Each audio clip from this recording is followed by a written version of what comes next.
Mesdames et messieurs, bonjour, il est 15h, bienvenue à vous dans cette nouvelle édition. Au sommaire de ce journal. Djibouti et EASF, ouverture de la réunion du comité de chefs d'état-major.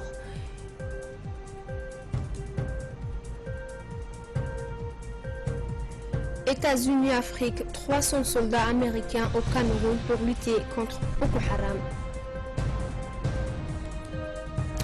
Merci de nous rejoindre. La réunion du comité des chefs d'état-major des armées organisée dans le cadre de la 19e session ordinaire des organes de l'EASF s'est ouvert ce matin à Djibouti, place Kambeski. C'est le ministre de la Défense, Hassan Dalal Houfane, qui a ouvert la séance en tant qu'invité d'honneur de cette importante réunion. Cette réunion du comité des chefs d'état-major des armées a été procédée durant les 3 derniers jours par une rencontre des experts de pays contributeurs de l'EASF. Ces derniers ont discuté des instruments juridiques et internationaux, l'équipement et le matériel de démarrage ainsi que le plan de budget 2016. Le directeur de l'EASF, M. Ismaël Chanti, qui a pris en premier la parole, mettant l'accent sur le rôle crucial de cette force en attente de l'Afrique de l'Est. Plusieurs autres intervenants, dont le président du comité de chefs d'état-major, qui a rappelé les efforts consentis par les États membres afin de mettre sur pied la force en attente de l'Afrique orientale. Le ministre de la Défense, M. Hassan Dalal Houfane, a pris la parole, précisant que les experts ont travaillé et débattu pendant 3 jours des différents points inscrits à l'ordre du jour. Il a par ailleurs précisé que ceci est l'aboutissement d'un travail qui aura duré 10 années. Écoutons le ministre. La force en attente de l'Afrique orientale est à la croisée des chemins. Nous sommes à une période charnière car la phase de préparation de la force, qui a duré 10 ans, est maintenant terminée et le bilan est satisfaisant. En effet, on a d'abord commencé la mise en place progressive des instances décisionnelles et des structures de l'ISF, qui sont d'ores et déjà fonctionnelles et bien rodées. Parallèlement, on s'est attelé au processus de la force. Dans le mémorandum initial de 2004, il était question d'une brigade purement militaire. En 2015, nous avons une force multidimensionnelle avec ses composantes militaires, policières et civiles et qui a été déclarée pleinement opérationnelle en novembre 2014, bien avant les autres forces régionales africaines. On peut être fier de ce résultat et exprimer notre gratitude aux chefs d'État et de gouvernement de notre organisation qui, par leur engagement politique fort et continu en faveur de la paix, ont permis la concrétisation de cette force. Je me réjouis également de la ratification de l'accord sur l'établissement de la force par la majorité des États membres, ce qui confère une existence juridique à notre organisation. La force en attente de l'Afrique orientale est donc prête à être déployée et c'est maintenant que les choses sérieuses commencent. Car nous devons réussir notre action collective et affronter les dures réalités de terrain. À ce propos, je voudrais vous rappeler les mots du président de la République de Djibouti, son Excellence M. Ismaël Omar Guelleh, lors de son discours de clôture du premier exercice d'entraînement sur le terrain organisé à Djibouti en 2009, FTX 2009, et qui avait bien souligné que cette force ISF est une initiative qui témoigne de notre aptitude à travailler ensemble. Nous devons continuellement prouver notre aptitude à travailler ensemble sur le terrain. Je suis confiant car nous formons déjà une même et seule famille, la famille de l'ISF, dont les membres se retrouvent au moins 2 fois par an. La force en attente de l'Afrique orientale doit fonctionner comme une force, comme une véritable force, et non comme une juxtaposition des forces promises.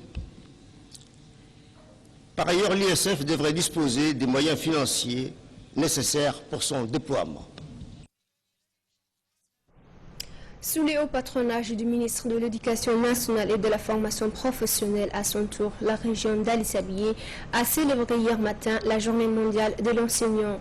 Le ministre de l'Éducation nationale et de la formation professionnelle, Dr Jama' El-Moukiye, a à sa tête une forte délégation de son département, accompagnée par le ministre de l'Énergie et ministre de la région, M. Ali Yacoub Mahmoud, se sont rendus dans la ville d'Ali-Sabié.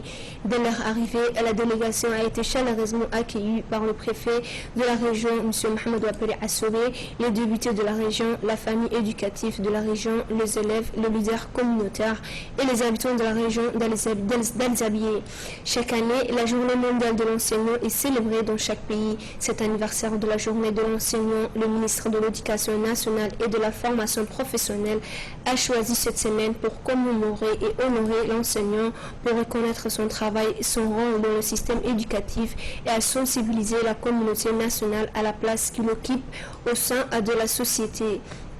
Les organisateurs de la journée avaient exposé un programme très juteux, émaillé de poèmes et sketchs pour apprécier à sa juste valeur et de saluer les engagements du Dr Jama' El-Moukiye depuis sa nomination à la tête du MENFOP pour valoriser le métier d'enseignant à travers l'attribution des prix aux enseignants les plus méritants.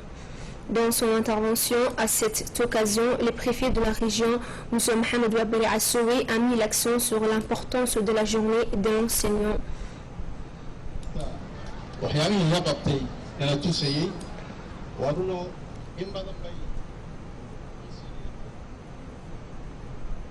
De son côté, le ministre de l'Énergie chargé des ressources naturelles et ministre de la région, M. Ali Yacoub Mohamed, a prononcé une importante allocution dans laquelle il loue le métier d'enseignant. Je vous propose de l'écouter.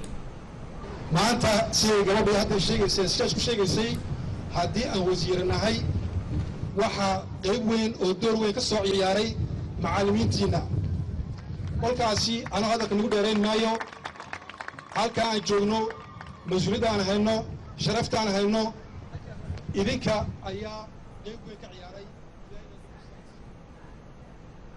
Par la suite, l'organisateur de cette semaine nationale de l'enseignant, le ministre de l'Éducation nationale et de la formation professionnelle, Dr Jama' El-Moukiye, a indiqué que ces hommes et ces femmes œuvrent inlassablement pour former les forces vives de la nation. Cette journée a pour but, a-t-il poursuivi, de sensibiliser sur l'importance et le rôle des enseignants dans le système éducatif, tout en examinant la qualité du travail des formateurs. La journée mondiale des enseignants souligne la nécessité de renforcer les capacités des enseignants en tant qu'étape indispensable à la réalisation d'une éducation de qualité et à la création des sociétés durables, a conclu le ministre de l'Éducation nationale. On l'écoute. Rien ne pourrait être possible sans l'enseignant. Si le monde n'a pas de soleil et le monde est obscur, personne n'aurait dû faire quelque chose. On aurait dû retourner dans l'état primitif. Et l'enseignant est le facteur qui a fait sortir l'homme de l'état primitif.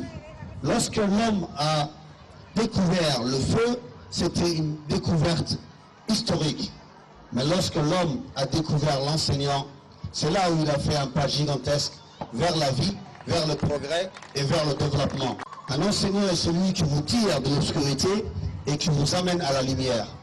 Un enseignant est celui qui donne de soi-même de manière désintéressée et qui est là jour et nuit pour pouvoir transmettre les connaissances qu'il a, pour pouvoir faire en sorte d'améliorer continuellement la vie de chaque être humain.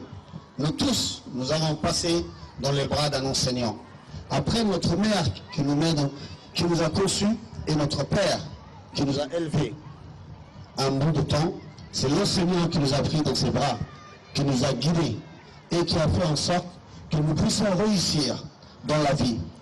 En allant de médecin, d'ingénieur, de pilote, tout métier confondu jusqu'au ministre et président. Par la suite, la cérémonie a pris fin de belle manière avec la remise de médailles et des cadeaux aux enseignants de valeur méritée qui ont été remis par le ministre de l'Éducation nationale et les responsables de la région présents à l'occasion de cette journée et de l'enseignant. Le ministre a remis à ses valeureux personnels de l'Éducation nationale des certificats de reconnaissance et de voitures, des écrans télé, des motos en guise de cadeau.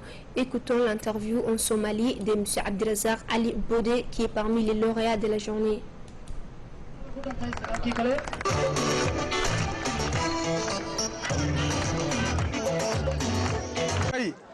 waa maalintii kugu farxadda badnayd gaadhigii u horreeyey ayaad ku guulaysatay oo dhashay wasiirku horeba kugu ballan qaadatiina uu fuliyey dareenkaada nolosha maxaad odhanaysaa maantana horta farxad haddii la odhan lahaa ta macallimiinku intay qabaan tobankeed baan qabaa maanta anigu maadaama ay macallimiinta la sheegay ardadeydaba ay u badnayd iyagoo aqoonsiga horeba iigu fidiyey maantana wasiirka oo isagoo ardayga aan arkay ilaahayna darajadaa siiyey tacliimku abaal ku lahaa wuu guday wuu tusay baaqa madaxweynahana uuna soo gaadhsiiyey hirankeedan annaguna kaga jawaabaynaa sidaa awgeed xilligaba waxaan xasuustay ardadaydii kuwa iminka yaan xasuustay waayo ya kuwa aflaxayna ardadayda ahaayeen kuwan iminka soo kacayana waa ardaydii uun sidaa awgeed farxaddaydu aad bay u weyn tahay hambalyaan leeyahay meeqsi bookuu mahadnaq ta ugu weyn baan u fidinaya madaxweynaha salaan u dhigantana oolidiisa khadre maxamuud xayd dhammaan asxaabtay dhammaan asxaabtayna siday ii hirgeliyeen sida ay igu hambaliyeeyeen qalbi furan meeqsii baan leeyahay. Les comités d'organisation des Jeux nationaux de la jeunesse a procédé hier après-midi à la distribution de lots sportifs au complexe sportif de Balbala. Cette distribution a concerné 60 équipes issues des différents quartiers des 3 communes de la capitale. Ces lots des équipements sportifs ont été remis aux encadreurs des équipes pour permettre aux équipes de mieux disputer cette deuxième phase. La deuxième phase est la phase d'interquartier qui consiste à mettre en compétition les équipes sortantes de chaque quartier entre elles. Ces Jeux nationaux de la jeunesse ont pour objectif premier de détecter de jeunes talents qui vont assurer la relève de demain.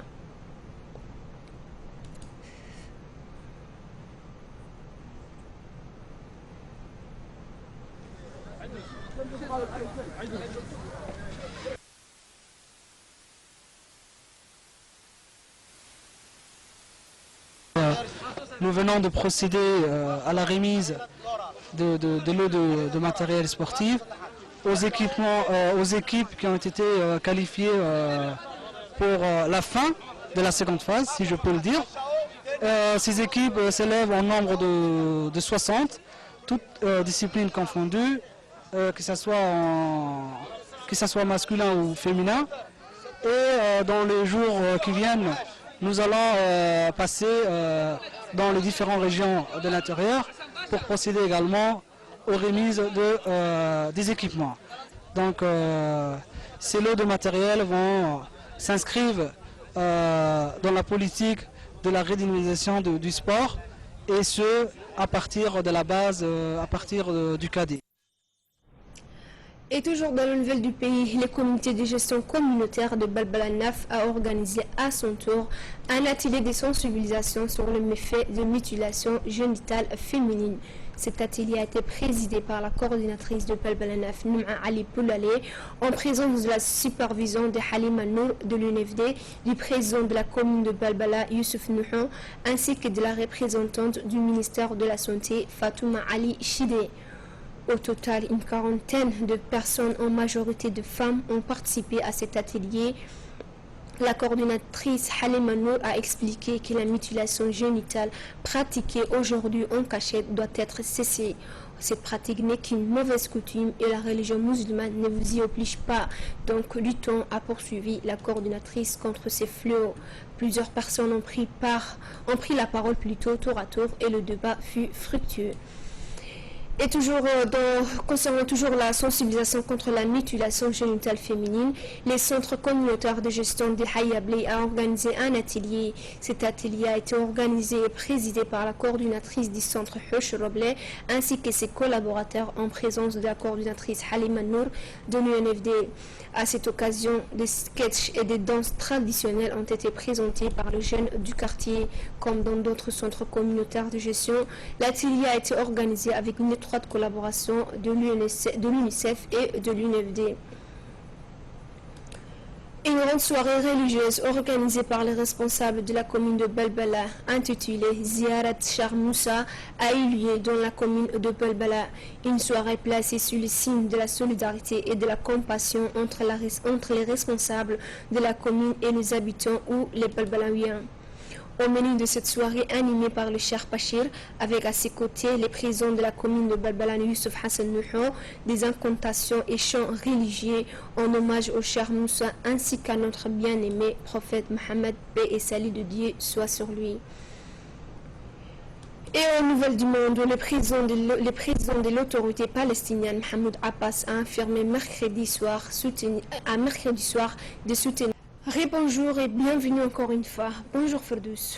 Ferdous, une réunion du comité de chef d'état-major des armées est organisée dans le cadre de la 19e session ordinaire. Effectivement, Asma, bonjour à tous et bon après-midi. Tout d'abord, nous allons commencer ce focus par parler de la 19e session ordinaire des organes de l'ISF, notamment les points importants qui ont été discutés lors de cette réunion du comité des chefs d'état-major des armées a été précédé avant toute chose de 3 jours de réunions et de rencontres d'experts des pays contributeurs à l'ISF.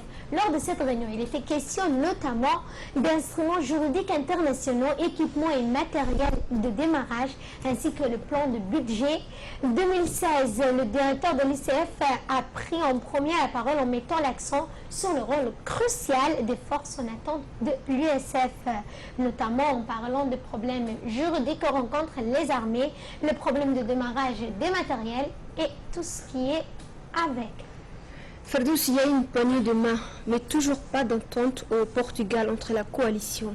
Effectivement, Esma, une poignée de main qui n'a encore rien donné parce que le Premier ministre sortant, Pedro Passos, et l'opposition socialiste, selon des résultats définitifs, la coalition de centre-droite a recueilli 38,6%, alors que des suffrages aux dernières législatives, mais faute de majorité absolue, elle cherche à obtenir le soutien du Parti socialiste d'Antonio Costa, arrivé deuxième au scrutin avec 32,3% des voix. Sauf que pour l'heure, les tractations n'ont rien donné, virent même à l'affrontement verbal. Pedro Passos s'est vu reprocher son attitude arrogante, belliqueuse, accuse le Parti socialiste de faire du chantage en cherchant notamment à imposer son propre programme politique. Dans ce contexte tendu, Asma, les socialistes ont entamé en parallèle des discussions avec des partis de gauche radicale, notamment dans le bloc de gauche, une formation qui s'apparente à Syriza, qui a réalisé une véritable percée en obtenant 10% des suffrages. Une éventuelle union de la gauche serait inédite au Portugal. Ferdous, l'USC déploie 300 soldats au Cameroun pour lutter contre Boko Haram. Effectivement, Barack Obama a annoncé le déploiement de 300 militaires américains au Cameroun dans le cadre de la lutte contre Boko Haram, se consacrant essentiellement à des opérations de renseignement, de surveillance et de reconnaissance aérienne. Le Cameroun fait partie notamment de la coalition contre le groupe islamique des insurgés qui mène depuis plusieurs mois des attentats sanglants au Nigeria et dans les pays limitrophes tels que le Tchad, le Niger et le Cameroun. Un double attentat cette semaine, notamment dimanche, a été perpétré par 2 femmes kamikazes, rappelons-le, ayant fait des douzaines de morts dans un village près de Mora. Ferdous Lucius Camila, 33 ans, exécuté au Texas pour le meurtre d'un policier. Oui, pour finir, Lucius Camila, 33 ans, a été exécuté dans une prison au Texas, condamné à mort En 2001, parce qu'il avait tué un officier alors qu'il n'avait que 19 ans.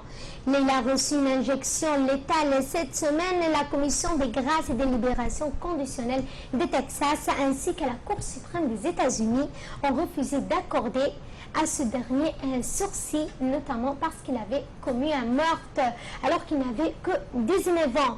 À l'époque, pour un meurtre, elle était recherchée notamment pour un autre meurtre. Les faits se sont déroulés alors qu'il sortait d'une boîte de nuit. Il a tiré à balle portant notamment, et cette balle a été reçue par un policier, et ce qui a fait de lui un meurtrier et qui l'a amené à être exécuté, notamment en recevant cette semaine une injection de létale au Texas. Merci Firdouz pour ce détail intéressant. Merci à vous de nous avoir suivis. Très bonne suite des programmes sur Télé Djibouti.